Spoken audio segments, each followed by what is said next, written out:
I'm a 23-year-old female from the UK. This happened when I was 17, and I still remember it like it was yesterday. It was January the 2nd, 2012. Me and my boyfriend had just parted ways for the night. I was 3 miles away from my home, and the only way towards it was down a long road, dimly lit, houses adorned on one side, while pubs and businesses were present on the other. It was around 7:30, and being winter, it was extremely dark out.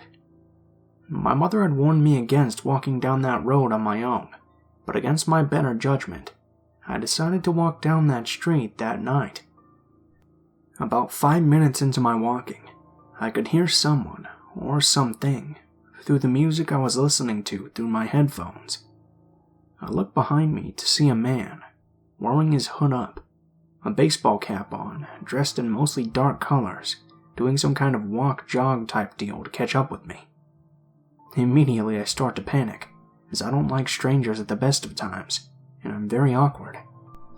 I quickly take my earphones out and tuck them into my pocket, unsure what this man's intentions were. He catches up to me and begins to walk alongside me. "Hey," he says. I don't answer. I don't even acknowledge him. "Hey, I saw you walking up there," he says. And then he asks, "Hey, how you doing?" Clearly not getting the hint that I want to be left alone. I reply thanks and that I'm on my way home, and I pick up my pace slightly, trying to make it obvious that I don't want to talk. He asks again, "What's your name?" Being on high alert, I give him the fake name Charlotte. Charlotte. That's a nice name. I get this creepy vibe from him. Sneaking a quick look, I see this guy has a ton of facial scars, and his eyes are almost bulging out of the sockets. "So what's your name?" I ask, feigning politeness and trying not to show my fear. "The boys call me Doctor." "Doctor?" "Yeah, that's me. Speaking of boys, would you like to come and meet my friends?" Panicking more now, I reply that I've got to go home. I keep walking, cursing at myself inside my mind. If only I had listened to my mother. Why did I walk down this road alone? "Come with me," he said, slightly pulling on my jacket arm. "What do you mean? What for?" The fear now breaking out on my voice. He replies, "I need a favor." He then asks me for a blowjob, and I'm freaking out at this point. I felt numb all over, and although I had a phone on me, I couldn't discreetly call 999, as I didn't know if this guy had a knife or a weapon. His crazed expression would have been enough to put anyone on edge. I replied to this creep, "Listen, I don't do that kind of stuff, Doctor." He begins to get a little more persistent, saying that he hasn't had a woman in such a long time, pulling at my jacket arm with more force than before. He attempts to nudge me towards dark, empty parking lots. I continued walking as fast as I possibly could, to which he was telling me to slow down and that he doesn't know anyone who walks that fast. He had to jog just to keep pace. I finally reached the town, which was 2 miles from my home, but there's no way I was leading this guy back to my house. I decided to go to the local supermarket, which was open 24 hours. I could have cried with happiness that there were people all around, but this guy was still latched onto my side, now staying deathly silent since we were in the public eye. Instead of a normal person and asking for help, I panicked and decided to excuse myself to go to the restroom. A stupid move, I know in hindsight. I would have immediately told someone of my predicament, but I was 17 at the time, and being extremely scared caused me to make that one mistake. I head into the restroom, which to me is a safe haven, until he follows me into the toilets.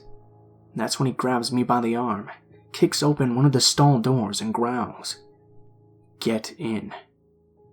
Through tears, I tell him that I don't do that, and he growls again, "Get in," in a more furious tone before tugging at my arm. Then miraculously, one of the shop's employees that had been using one of the stalls comes out and sees Doctor, a male, in the women's toilets. She immediately tells him, "You can't be in here. This is the women's bathroom." He looks shocked as he looks to me, then back to the woman, and then back to me. He then tells me, "I'll be waiting outside for you, Charlotte," and quickly takes his leave, giving one last foul glance over his shoulder before the restroom door swings shut.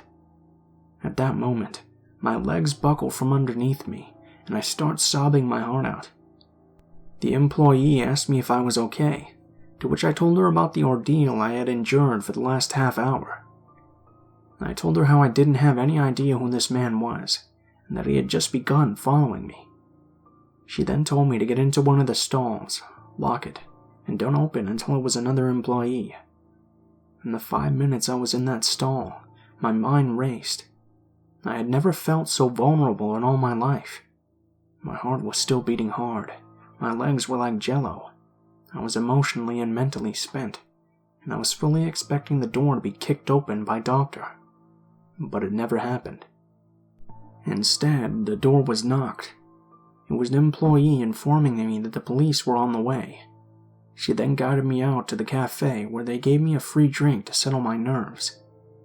I felt like a little kid again in a world of adults, explaining my experience again, to which the 3 staff, 2 women and 1 man, couldn't believe how brave I was. The one woman commenting on the fact that you wouldn't expect it to happen to someone as well dressed as I was. After all, I was never one for skirts or heels. I favored my baggy jeans and Converse sneakers. Before long, I felt someone grip my shoulder. It was him again. "Are you coming, Charlotte?" I didn't look at him. I didn't talk to him. I froze. I just sat there looking at the staff in desperation. And that's when a very burly security guard escorted him back outside. 1 staff member kept me talking, while a few more were watching him on the CCTV. The creep had been standing outside waiting for me for about half an hour. After 45 minutes, the police arrive and give me a ride home. I had to give a statement in front of my mother, who was both horrified, but at the same time very matter-of-fact, serves-you-right type attitude. For weeks, I had to go to and from the police station to give more in-depth statements, one being recorded on a tape. Another time, I had to try and identify Doctor through pictures of sex offenders. But alas, the Doctor was never caught. I can't even imagine what could have happened to me if that woman wasn't in the stall that night, or if I didn't have the common sense to go to a brightly lit public place. One thing's for certain, I never walk down that road anymore, and if I'm out after dark, I always have someone with me, as I can't make it 50 feet without feeling uneasy that someone may be following me. I also carry pepper spray at all times, even though it's classed as an offensive weapon and is illegal to carry around in the UK. I won't be making that same mistake twice.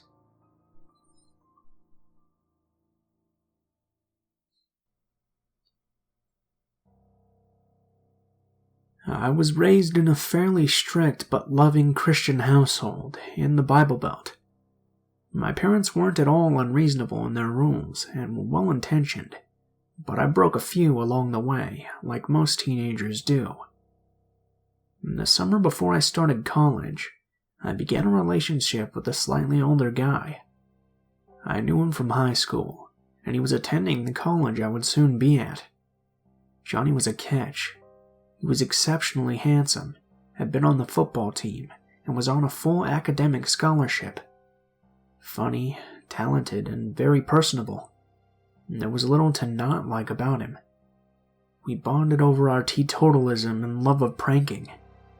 The best part was that he had his own apartment at the college, which was a 4-hour drive away from my parents' house.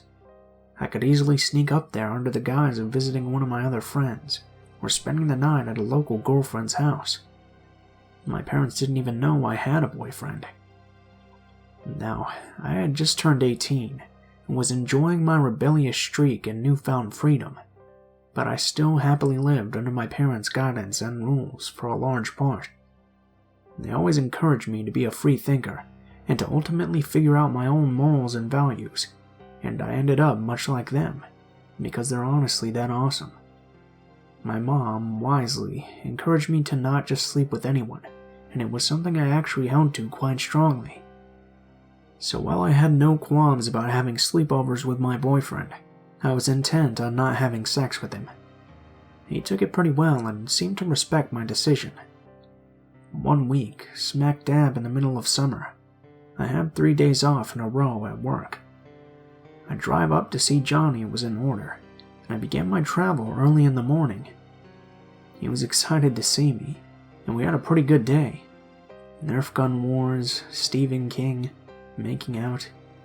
We went out for dinner and returned for a night of shenanigans, or so I thought. Upon entering his apartment, Johnny produced a box of condoms. He'd tried this before, so I wasn't fazed, and I adamantly told him it wasn't happening.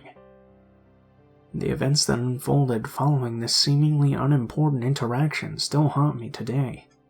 Johnny's smile disappeared, and his eyes went cold. Hauntingly cold. I was sitting at his dining room table with my back against the wall, and he was standing at the other side of the small table. "You make me sick. I'm sick of you. You play with me. All you do is play with me." We were serial pranksters and sarcastic in every sense of the word. While his countenance made my skin crawl, I could tell he was joking. I had known Johnny for years, after all.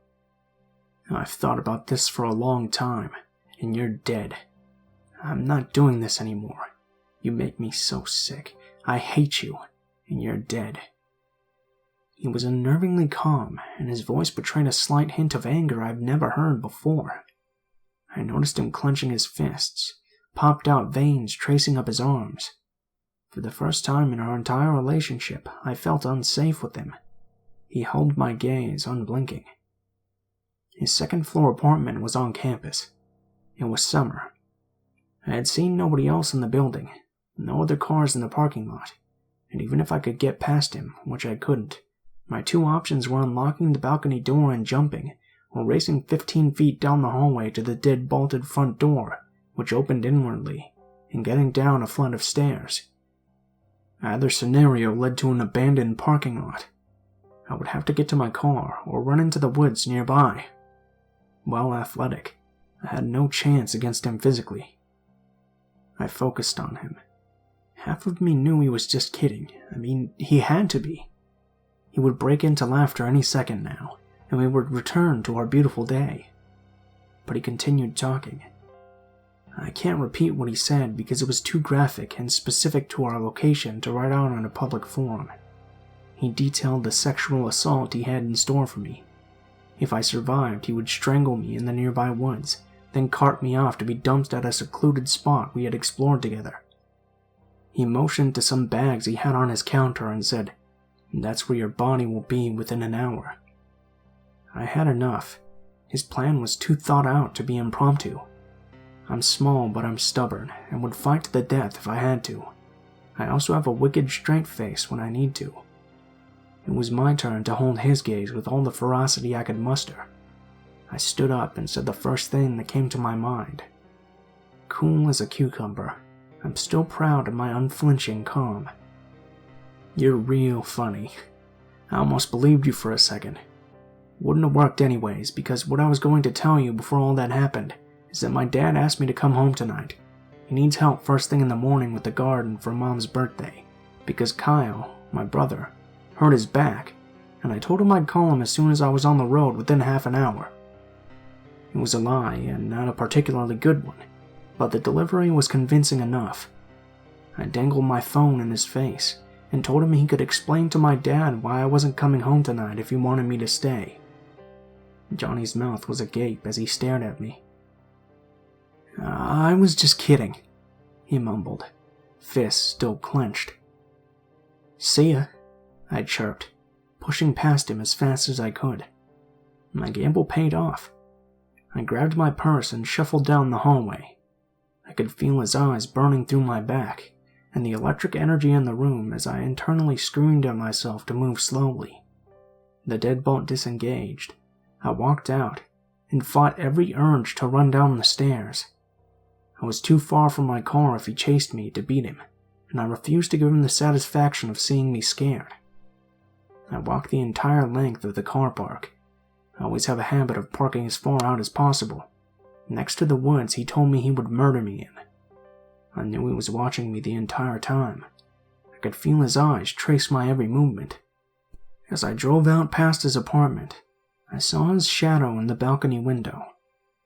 I waved, and he just stared. I drove a few miles to the nearest Walmart. It was only 8, and the sun was starting to set. People milled through the parking lot, blissfully unaware of what had just happened to me.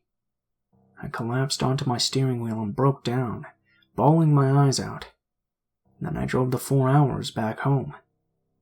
Stupidly, I didn't know how to process what happened, and banished it to the recesses of my mind. I spent the next few years avoiding Johnny.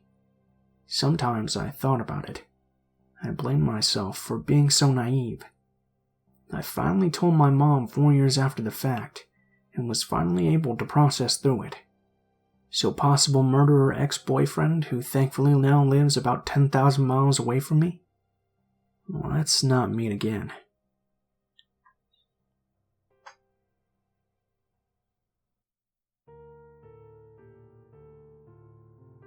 I had left the West Coast to go to a college in Missouri.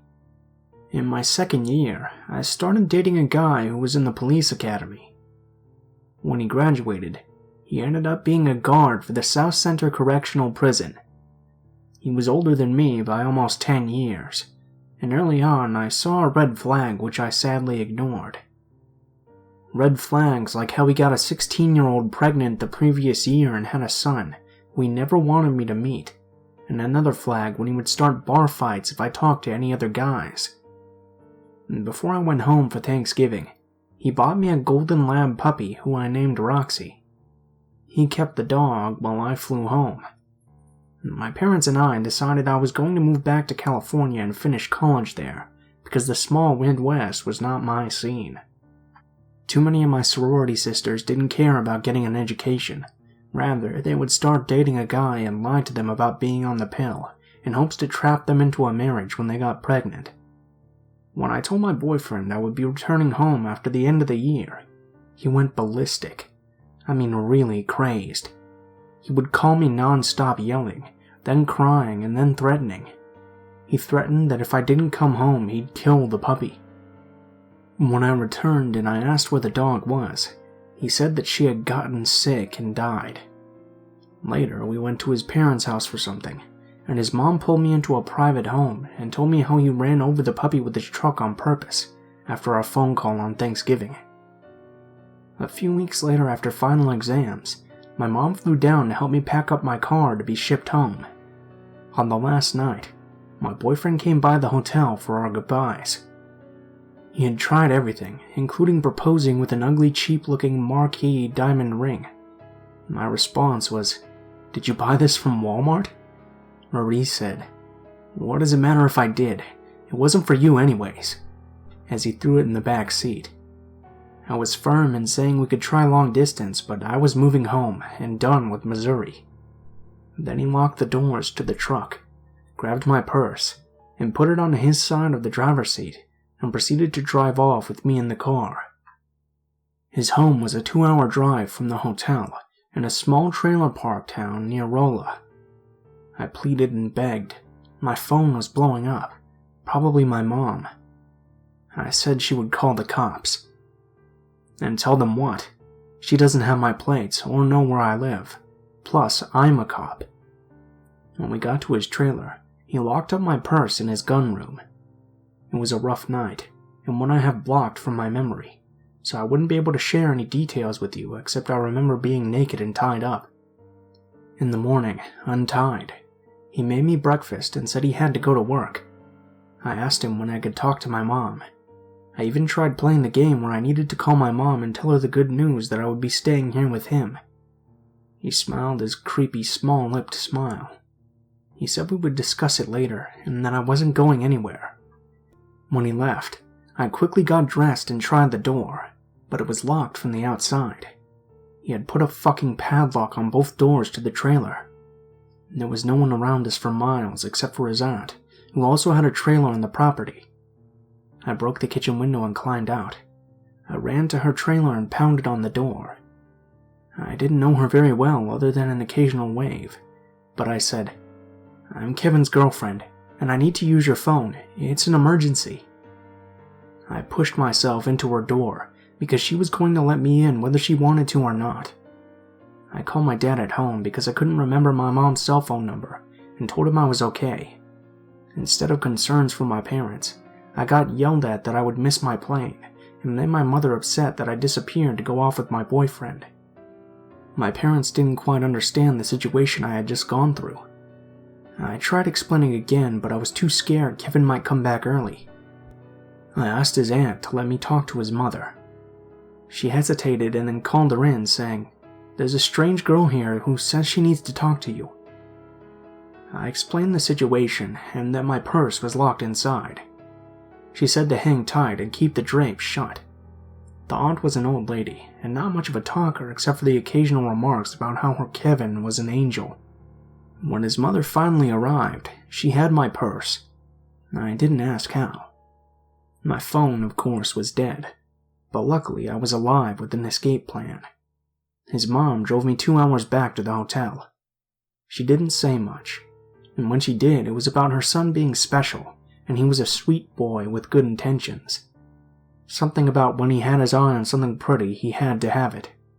I knew I needed to get out of the state ASAP. I finally got home, and my parents didn't quite understand the fact that I was kidnapped. They aren't typical loving parents I know others have, but they understood quickly how Kevin was a problem. Luckily, he didn't know where I lived, but he got a hold of the house number and called non-stop. Both my cell and the home phone were off the hook and full voicemail box. My dad and I went to the police station and filed a restraining order. I started dating someone new and posted on Facebook that we would be going to Disneyland. Last minute, we changed our plans and headed to Tahoe for some ski at a friend's cabin. That same week, my father got a call from his private Disney club that a man had been asking for me every day waiting outside the entrance. It was Kevin. My father told him it was my stalker, and thank you, power of Disney, security escorted him off the grounds, and he was put on Disney's blacklist, or so I was told. The last I heard about him was from a friend who lived in the same hometown. He said that Kevin had gotten a 15-year-old pregnant from a New Year's Eve party right after I had left for California, and he ended up marrying her. It scares me to think about what could have been, and the hell I was lucky enough to escape.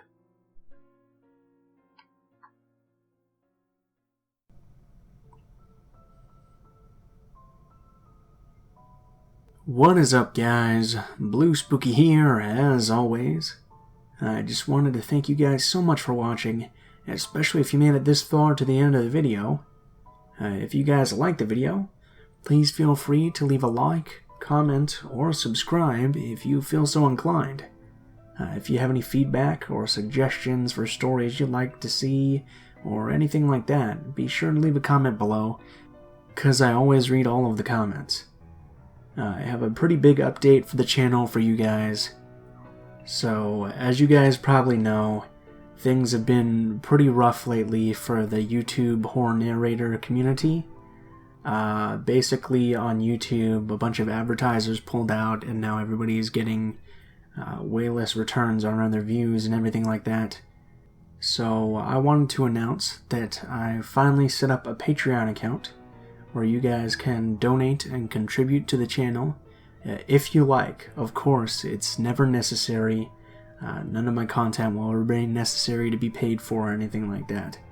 Basically, what Patreon is it's just a tip jar for artists, if you feel like supporting them. Of course, if you don't have the money or anything like that, please don't feel like you have to or anything. It's just there for people who want to. So I'll be leaving a link to that in the description of the video, and also probably in a comment with the timestamps for stories for this video. Please give me feedback on what you guys think about that. I'm a little bit nervous about it, but I hope it will go over well, and I hope you guys understand why I'm doing that. If you'd like to contact me, or if you have any stories you'd like to send in or that you'd like me to read, please be sure to take a look in the description of the video below. There will be links to all of my social media, including my Facebook, Twitter, and Gmail accounts. Send me a message on any of those, and I'll try to get back to you as soon as possible. If you do decide to send in a story, please be sure to include in the header of the email, or whatever you choose to send, what the title of the story is, what the theme of the story is, if it has any, and how you would like to be credited in the description of the video the story appears in. If you're curious about the music used at all in this video, the music is always in the description below, in the order which it appears in the video, and I also leave links to the artists themselves in case you like their music and would like to give them support and check out more of their work. And of course, if you have any constructive criticism, please be sure to leave it in the comments below, as I'm always looking for new ways to improve the channel. Thank you guys so much for watching, and I hope you guys have a wonderful day.